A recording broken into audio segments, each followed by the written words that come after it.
वो उनकी शादी की सालगिरह का दिन था। पति पत्नी एक दूसरे से नाराज थे। कुछ देर पहले दोनों में किसी बात पर जोरदार बहस हुई थी और ये नाराजगी उसका ही नतीजा थी। दोनों की शादी को 5 साल हो चुके थे। इन 5 सालों में उनका प्यार धुंधला पड़ने लगा था।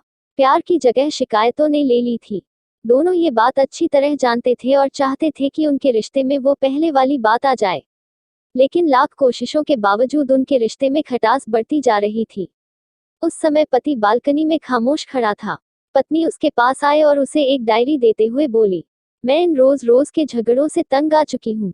जरूर हम दोनों में कुछ खामियां हैं जिन्हें हमें दूर करना होगा, तभी हमारा रिश्ता बच पाएगा। मैं चाहती हूँ कि अगले 1 साल में तुम्हें मुझ में जो भी कमियां दिखाई पड़े वो तुम इस डायरी में लिख देना। मैंने अपने लिए भी एक ऐसी ही डायरी ले ली है जिसमें मैं तुम्हारी कमियां लिखा करूंगी। अगले साल अपनी शादी की सालगिरह के दिन हम एक दूसरे की डायरी पढ़ेंगे और उसमें जो भी कमियां लिखी होंगी उस पर चर्चा करेंगे और उन्हें सुधारने की कोशिश करेंगे। पति तैयार हो गया। वक्त गुजरता गया और 1 साल बीत गया। शादी की सालगिरह आ गई। दोनों एक दूसरे के सामने बैठे हुए थे। पहले पत्नी ने अपनी डायरी पति की तरफ बढ़ाई।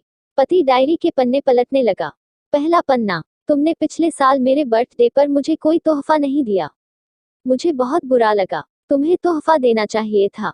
दूसरा पन्ना, जब मेरे मम्मी डैडी हमारे घर आए थे तब हमने मूवी देखने का प्लान बनाया था, लेकिन तुम उस दिन ऑफिस से देर से लौटे। मम्मी डैडी के सामने मुझे नीचा देखना पड़ा।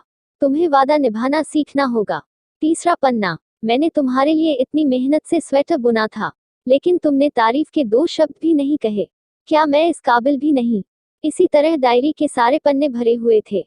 पति ने जब डायरी पढ़ ली तब पत्नी बोली, मुझे लगता है कि अब से तुम ये गलतियां नहीं करोगे। पति ने हाँ में सिर हिलाया। फिर पत्नी ने पति की डायरी ली और पन्ने पलटने लगी। पहला पन्ना खाली था, दूसरा पन्ना भी खाली था, तीसरा पन्ना भी खाली था।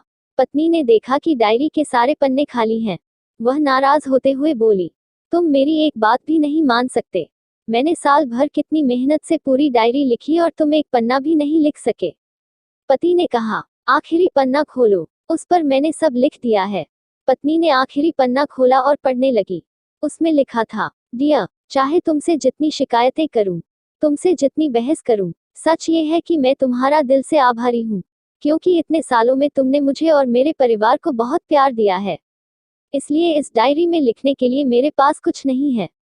ऐसा नहीं है कि तुममें कोई कमियां नहीं, लेकिन तुम्हारे प्यार, समर्पण और त्याग के सामने वो सारी कमियां बौनी हैं। हजारों कमियां हैं मुझ में, इसके बावजूद तुम मेरी परछाई बनकर हरदम मेरे साथ रहती हो। भला अपनी परछाई की भी कोई कमी निकालता है? तुम जो हो, जैसी हो, मैं तुम्हें बहुत प्यार करता हूँ और इसी तरह तुमसे लड़ते झगड़ते और प्यार करते अपनी सारी जिंदगी गुजार देना चाहता हूँ। उम्मीद है तुम मुझे और मेरे परिवार को यूं ही प्यार करती रहोगी। ये पढ़कर पत्नी की आंखों में आंसू उमड़ आए। उसने उसी समय अपनी डायरी पति के हाथ छीन ली और उसे जला दी, साथ में वो सारी शिकायतें भी जो इतने सालों से उसके मन में दबी हुई थी। पति पत्नी दोनों ने फैसला किया कि वे जैसे हैं वैसे ही एक दूसरे को स्वीकार करेंगे, अच्छाइयों के साथ, कमियों के साथ और ढेर सारे प्यार के साथ।